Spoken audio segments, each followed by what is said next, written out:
6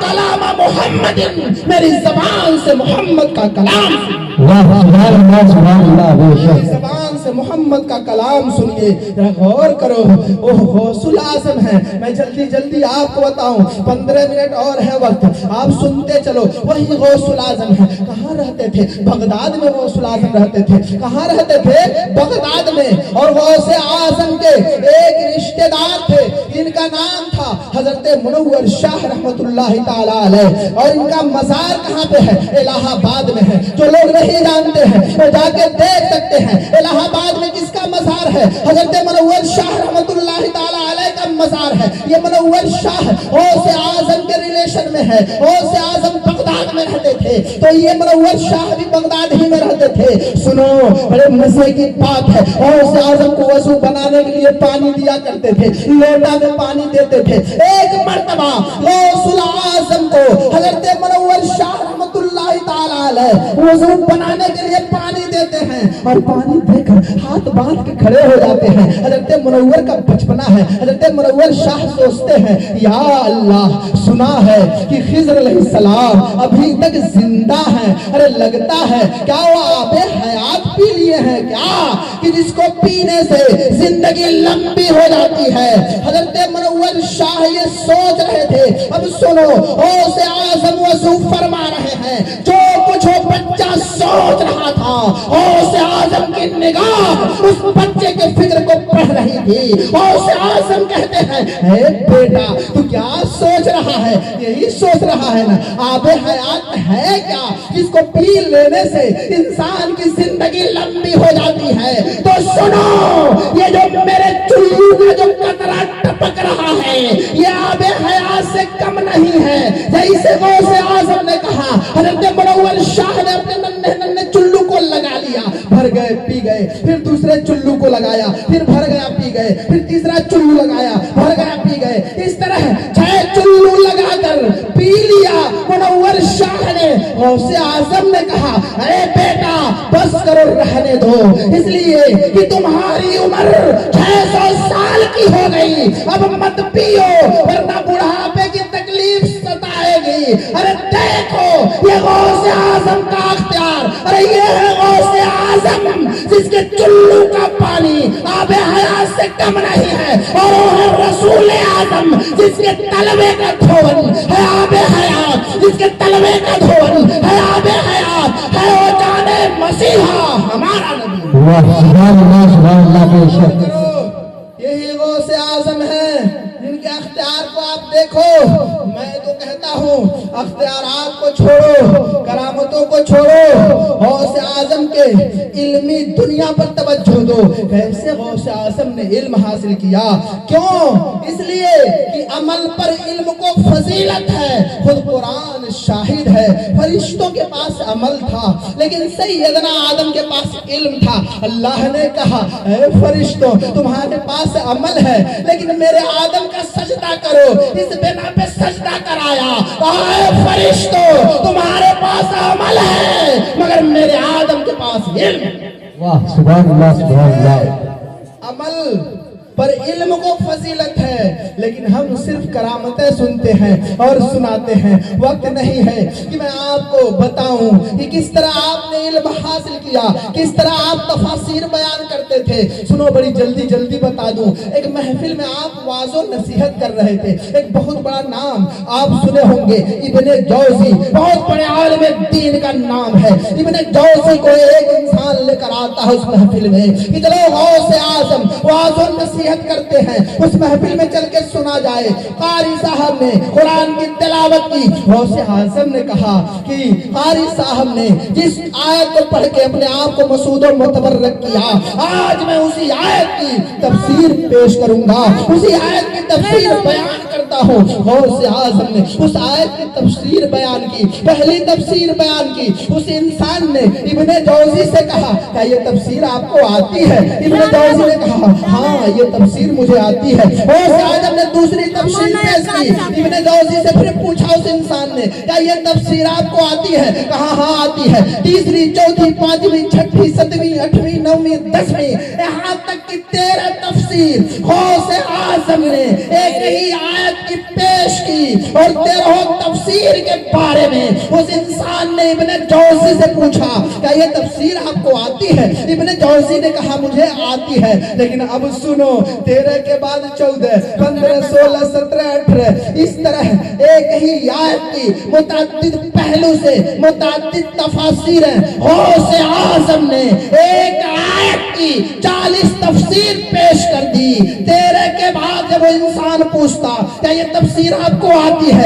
ابن جوزی جواب دیتے نہیں، یہ تفسیر مجھے نہیں آتی ہے، 14ویں تفسیر نہیں آتی، 15ویں نہیں آتی، 16ویں نہیں آتی۔ اس طرح 40 تفسیر تک ابن جوزی نے ہر تفسیر پر کہا یہ تفسیر مجھے نہیں آتی۔ اب سنو، ابن جوزی کہتے ہیں میں تو اپنے آپ کو بہت بڑا عالم گردانتا تھا، لیکن جب 13 تفسیر کے بعد غوث اعظم نے 40 تفاسیریں پیش کی تو ابن جوزی پہ غشی کا عالم طاری ہو گیا، ڈگمگانے لگے، جھلنے لگے۔ لیکن غوث اعظم نے بس نہیں کہا، سنو یہ جو 40 تفاسیر ہیں، یہ جو 40 تفاسیر ہیں، یہ جو 40 تفاسیر ہیں میں نے پیش کی ہے، یہ تو حال کی تفاسیریں ہیں، اب سنو کال کی تفاسیر۔ سبحان اللہ سبحان اللہ بے شک۔ یہ غوث اعظم کا علم ہے، کال کی تفاسیر۔ ارے غوث اعظم آج کوئی مفتی ہوتا ہے تو فقہ حنفی کا مفتی، کوئی حنبلی کا مفتی، کوئی مالکی کا مفتی، کوئی شافعی کا مفتی، لیکن غوث اعظم نے اس قدر علم حاصل کیا کہ چاروں مذاہب کے آپ مفتی تھے۔ پھر ایک دور آیا کہ آپ خود مجتہد ہو گئے، دور آیا کہ غوث اعظم خود مجتہد ہو گئے اور امام احمد بن حنبل کے مسلک کو اختیار کیا۔ کون ہے امام احمد بن حنبل؟ اس وقت تو مسلک شہرت گزیر نہیں تھی، غوث اعظم کی نسبت سے امام احمد بن حنبل کے مسلک کو شہرت ملی۔ ارے وہی غوث اعظم، اور کون ہے؟ کون ہے؟ کون ہے؟ ذرا غور کرو، امام احمد بن حنبل کوئی عام آدمی نہیں، امام ہے، 7.5 لاکھ حدیثوں کے حافظ تھے۔ کتنے؟ 7.5 لاکھ حدیثوں کے حافظ تھے۔ غوث اعظم انہی کے مسلک کی تقلید کرتے تھے اور اس مسلک کو شہرت ملی تو غوث اعظم کے بدولت ملی۔ 150 سال ہو گیا اور غوث اعظم آتے ہیں، کس کی قبر پہ آتے ہیں؟ کس کی؟ اپنے امام کی قبر پہ جس کی آپ تقلید کر رہے تھے، امام احمد بن حنبل کی قبر پہ آتے ہیں، مزار پہ آتے ہیں۔ 150 سال ہو گئے وصال کیے، لیکن قبر پر آ کر کہتے ہیں السلام علیکم۔ اس لیے کہتے ہیں بحیثیت امام کہ میں ان کی مسلک کی تقلید کرتا ہوں، بحیثیت امام مزار پہ آ کر غوث اعظم نے کہا السلام علیکم۔ اب سنو، تاریخ شاہد ہے، لوگ گواہ ہیں، علماء کے اقوال سے متحقق ہے۔ جیسے غوث اعظم نے کہا السلام علیکم، لوگوں نے دیکھا فَإِنْ شَقَّ الْقَبْرُ کہ قبر پھٹ گئی۔